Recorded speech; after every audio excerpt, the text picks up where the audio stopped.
Bonjour les licornes et les pirates. Aujourd'hui, je vais vous lire Camille veut une nouvelle famille de Ian Walker, Mylène Rigaudy aux éditions Ozu.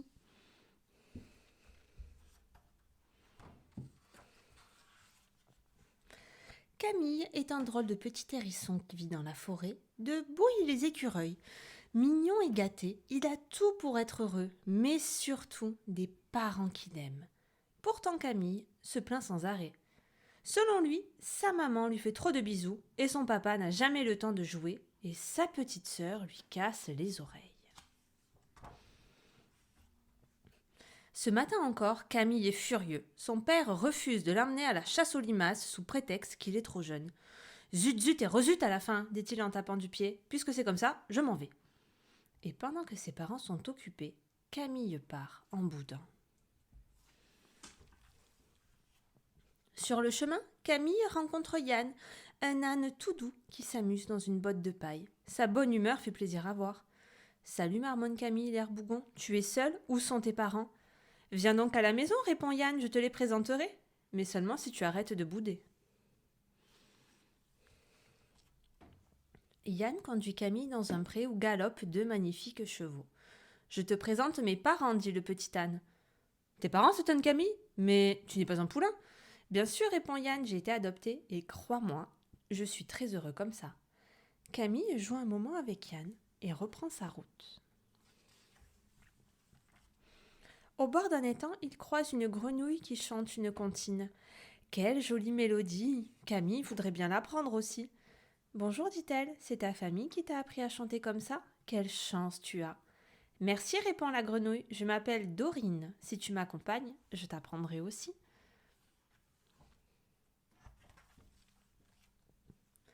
Prenant soin de ne pas tomber à l'eau, Camille grimpe sur un gros nénuphar.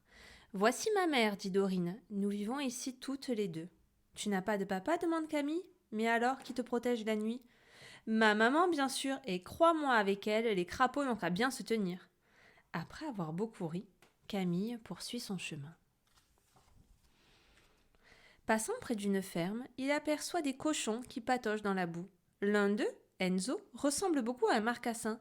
Bonjour, lui dit Camille. Pourquoi n'es-tu pas tout rose comme tes camarades? Oh, ben c'est très simple, répond Enzo. Mon papa à moi, c'est pas un cochon, c'est un sanglier. Je viens de la ferme et mon mari de la forêt, raconte la maman d'Enzo. Aussi, quand notre fils est né, il s'est très vite adapté à nos deux modes de vie. Et oui, conclut Enzo en riant, je mange aussi bien des glands que du maïs, moitié sanglier, moitié cochon, je suis un sanglochon. Camille est émerveillée. Toutes ces familles, c'est différentes. Décidément, la nature est bien riche.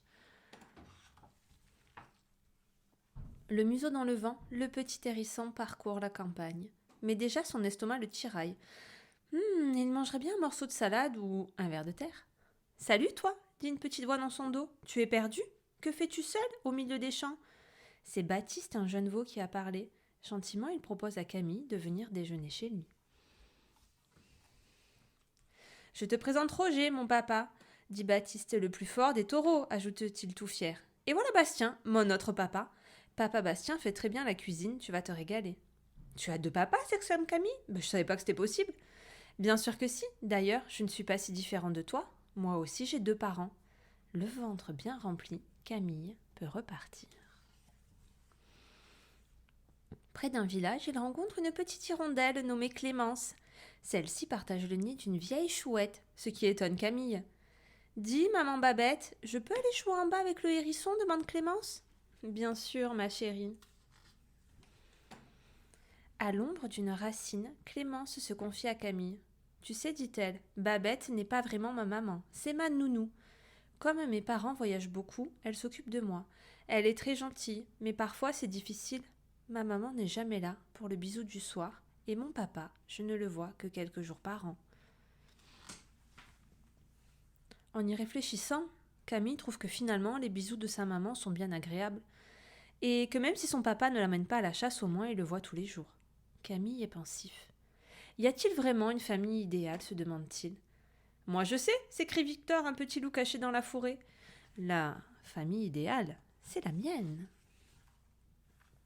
Nous les loups, nous vivons en meute, explique Victor. J'ai donc un papa, une maman, mais aussi 3 beaux-pères, 7 belles-mères et surtout une trentaine de petits frères et sœurs. Imagine les bagarres au moment du coucher. Camille n'est pas très convaincue, une petite sœur c'est déjà bien assez. D'ailleurs elle lui manque, et ses parents aussi.